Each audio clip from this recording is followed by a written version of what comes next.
2 3สบายดีพ่อแม่พี่น้องเฮาเบิดสุขูสุขคนเนาะมื้อนี้คำปานมารับงานอยู่เมือง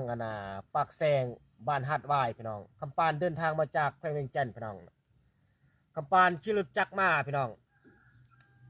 มาฮอดจุดนี้พี่น้องคำปานว่าจะขี่รถไปใกล้น่ะมันคือว่ามีสิ่งใดสิ่งหนึ่งเฮ็ดให้คำปานอยากมาจอดรถอยู่บนนี้เนาะคำปานก็เลยมาจอดรถยันว่ามีสิ่งใดสิ่งหนึ่งมันเฮ็ดให้คำปานคลายใจนะมาจอดรถบนนี้แล้วคำปานก็มาเลี้ยวเห็นธาตุเก่าพี่น้องธาตุเก่านี่ถือว่าเป็นวัดเก่าสมัยตะกี้บ่ฮู้ว่าปีเด้อพี่น้องเนาะอยู่บ้านปักเก่งพี่น้องเมืองปักแซงเด้อแต่ว่าคำปานก็มาเลี้ยวเห็นคำปานก็เลยไปถามไทยบ้านว่าธาตุนี้มันที่มาที่ไปมันเป็นอะไรเขาเจ้าว่าเป็นวัดเก่าตะกี้เขาเจ้าจะมาสร้างเมืองอยู่นี่เนาะแล้วสมัยนั้นมันมีสงครามพี่น้องเนาะมีการยิงอย่างต่างๆสมัยสงครามเนาะก็เลยเฮ็ดให้ลูกปืนมาทึกธาตุวัดตัวนี้เนาะเฮ็ดให้ธาตุนี้ล่มพี่น้องแต่ว่ากำปั้นมาฮอดจุดนี้คือแต่ว่า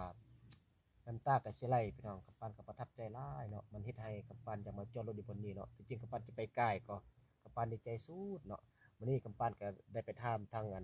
ในบ้านเพิ่นเนาะเพิ่นก็เล่าให้ฟังเนาะแต่ปีเด้อบ่ฮู้แล้วแต่จะบ่ฮู้เนาะแต่ว่ามันเป็นสมัยที่ว่าพูดแล้วมันเก่าโพดพี่น้องเนาะกับปานก็บ่มีหยังมื้อนี้กับปานก็มาซื้อเป็น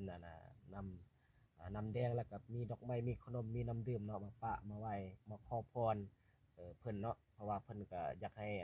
กับปานมาไหว้เพิ่นเนาะเพราะว่ากับปานก็สุดดีใจพี่น้องบ่จักสิว่าแนวใดเนาะเพราะว่ามันเฮ็ดให้กำปั้นอยากมาจอดอยู่บนนี้เนาะก็เลยมาเห็นมา